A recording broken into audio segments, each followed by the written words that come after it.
నిన్నటికి నిన్న చూసుకుంటే కేజీబీవీ ప్రిన్సిపల్ను వేధిస్తూ ఆముదాల వలసలో ఎమ్మెల్యే కూన రవికుమార్ గారి ఉదంతం మనం మాట్లాడాలి ముందుగా. అంటే కూటమి ప్రభుత్వం వచ్చిన నాటి నుండి రాష్ట్రంలో ఇందాక నేను చెప్పినట్టు దళితులు, ఉద్యోగులు, అందులో మహిళా ఉద్యోగుల పట్ల ముఖ్యంగా ఈ ఎమ్మెల్యేలు చేస్తున్న ఒత్తిడి, ఈ ఎమ్మెల్యేలు చేస్తున్న దారుణాలు, బెదిరింపులు, దాష్టికాలు ఒక్కొక్కటి పెరిగిపోతూనే ఉన్నాయి. ఆ బాధితురాలు, ఆ కేజీబీవీ ప్రిన్సిపల్ సౌమ్య గారి మాటలు వింటే, అంటే రాత్రి 10:30 తర్వాత కూడా కార్యాలయానికి పిలిపించుకుని పనుల సాకుతో, పనుల వంకతో ఆవిడ్ని అక్కడే ఉంచుకుంటూ ఇదేంటి అని ప్రశ్నిస్తే ఆవిడ్ని బెదిరిస్తూ వాళ్ళ అనుచరులను ఇంటికి పంపించి ఏం చేద్దామని అర్ధరాత్రులు వీడియో కాల్స్ చేస్తూ, అంటే ఒక మహిళా ఉద్యోగిని అర్ధరాత్రులు మీ కార్యాలయాల్లో అలా తిప్పుకోవచ్చా, అలా ఉంచుకోవచ్చా?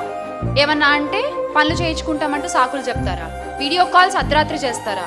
ఏ ప్రభుత్వంలోనూ చూడలేదు మరి ఇలాంటి ఒక పనితనం. కూటమి ప్రభుత్వంలోనే చూస్తున్నాం.